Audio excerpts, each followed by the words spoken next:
YouTube. This is my second video of Nerding Out with Big Steve.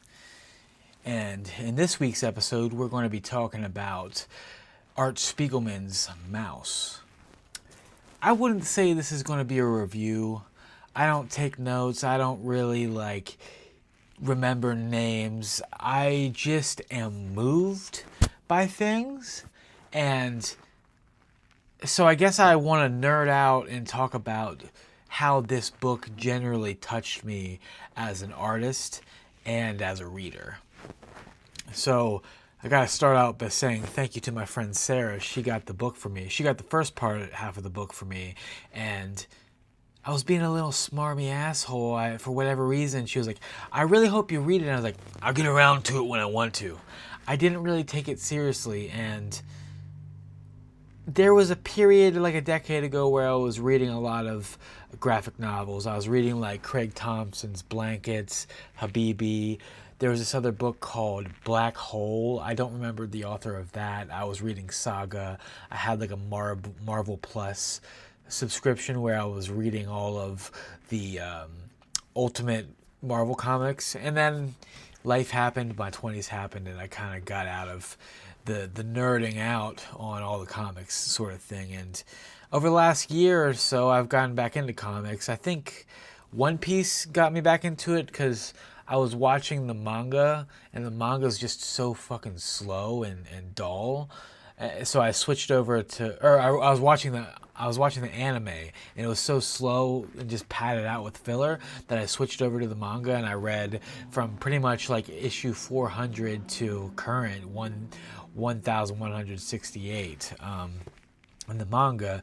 And in the process, then I started reading the Absolute Batman series, and then by proxy the whole Absolute DC universe. And somehow throughout the process, I decided, I've been reading all these books, and Sarah got me that MAUS book, and I really ought to read it. So one thing I feel like I really want to do in this video is just kind of talk about my love for sequential illustrated storytelling, but let's talk about MAUS a little bit first. Art Spiegelman wrote a book retelling his father's experience of the Holocaust. And his father and his mother's, but it's told through the perspective of his dad. And Art Spiegelman seems to have like a sense of survivor's guilt. Like he feels soft, I guess, because he could never go through what his father went through. And I also feel like he had a tremendous blank spot, or like a hole in himself, before he wrote this book, because he was trying to figure out how to understand what his dad went through. And as a independent comic creator, he made indie comics, he made underground comics. I feel like he found a way to both reconnect with his dad and kind of sew up and fill that void by making this book. And I love this book on many levels. I love the format. The way the format of the book happens is he goes to his dad's house. It's him interviewing him back in the I believe it was like the early 1980s. He was interviewing his dad, and then it would flash back into first-person retellings of his dad's experience from before he went into the before his father went into the concentration camps until after he was rescued. And the whole book pretty much, don't need to spoil it. It pretty much ends with, like, the flashback section ends with him and his mother, him and his wife, Art Spiegelman's dad and mom, reuniting after the concentration camps, because they were separated and they both happened to survive it.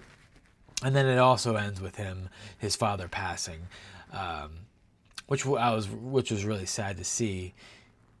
It's a very, very beautiful, touching experience and comic to read. The art is so beautiful. I'm just to let you know, I'm making a graphic novel memoir thing right now, and reading his experience. He's almost going through his father's life almost investigatively, and he's trying to figure out how to best portray his father's story as an artist. For instance, all the Jews are rats, the Nazis are cats, the Americans are dogs, and like I think the French, I don't remember who the French were, but every different, maybe frogs, every different race or ethnicity is portrayed by a different animal, and they even show him in between the interviews with his dad. He's like, what animal should the Americans be? What animal should you be? As my wife, he's referring to his wife, you're French, but now you're Jew.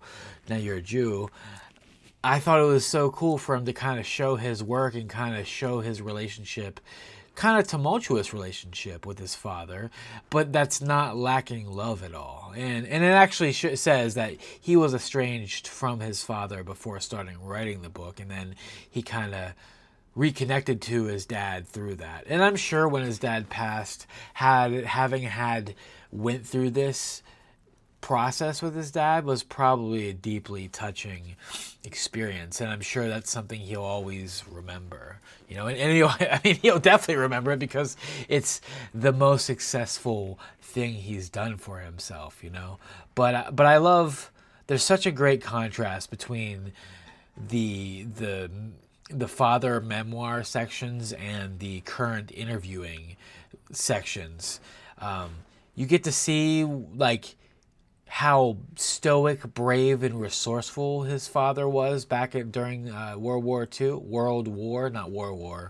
II, and you get to see how, I don't know if you would say the quirks he got from going through such a traumatic experience, how he was so like stereotypically, he was such a stereotypical Jew in terms of penny pinching, counting everything out. And I can say that because I am actually, in fact, Jewish, by the way.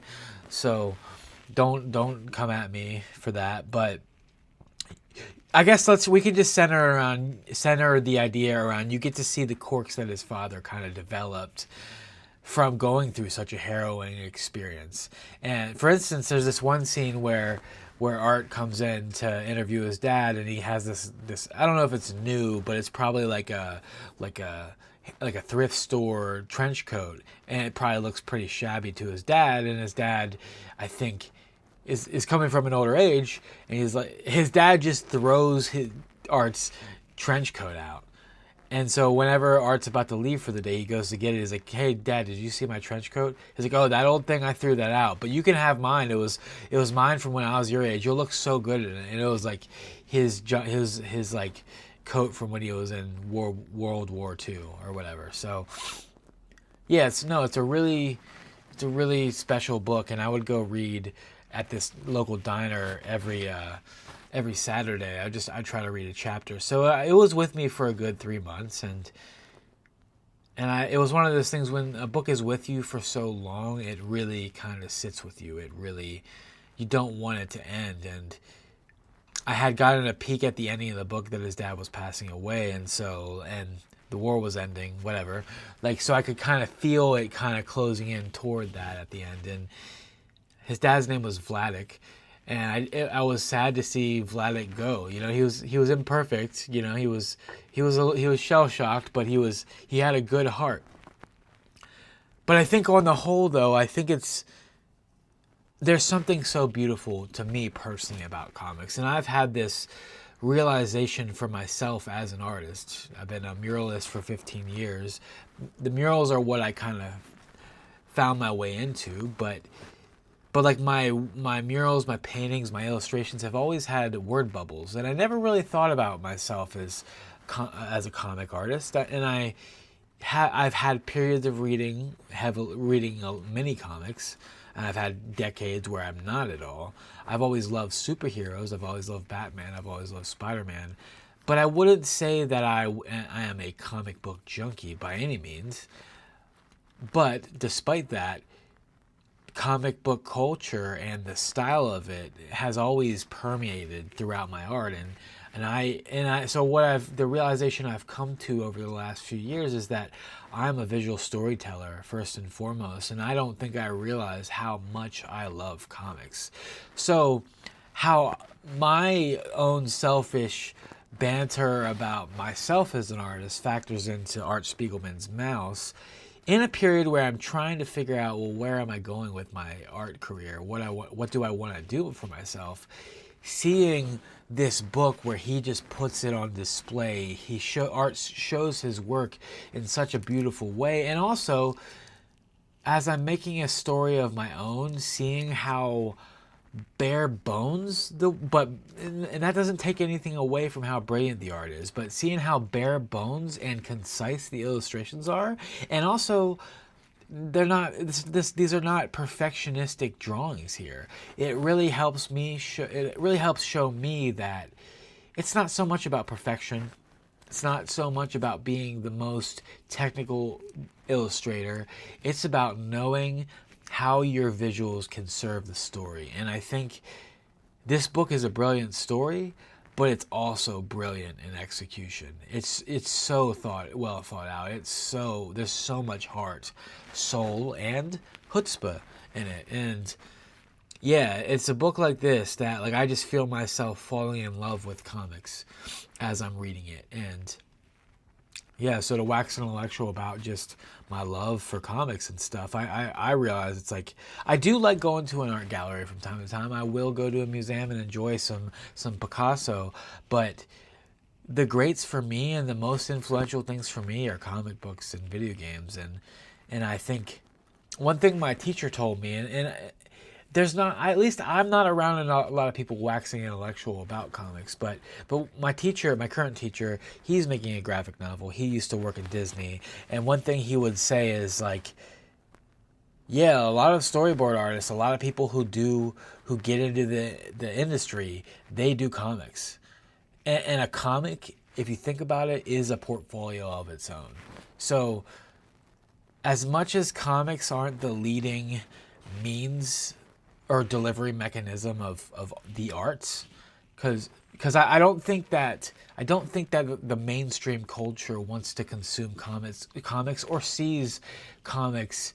They see comics as a low art. Comics are beneath video games. They're beneath animation, 3D, CGI stuff. They're beneath it to the mainstream. But one thing I'm realizing is it's the thing that we, the artists, have for ourselves. And I know that there are people that aren't artists that appreciate comics, obviously. But I think to talk about the stigma of comics, and I think it's all about that it's just not really monetizable the way that a movie is or a video game is. It's not as big of an industry, but the industry and the artists and the creators who create comics are equally as beneficial or as equally valid artists and more, and I don't want to say more so. I'm not trying to say one's greater than or less than, but are equally as valid as any other artists. And so all that dovetails and goes back to the Art Spiegelman stuff, because whenever I read a book like this, I feel like I'm being graced by the presence of a masterwork. I feel like I'm seeing somebody's masterpiece, and I love to see, one of the greats tell his story. So thank you so much for telling your story, Art Spiegelman. Thank you so much for gracing me with your presence. So that's my thoughts on MAUS. Both my experience of reading the book and how it's affected me. So I don't know if we'll call that a review, but we'll call it something. Thank you, YouTube.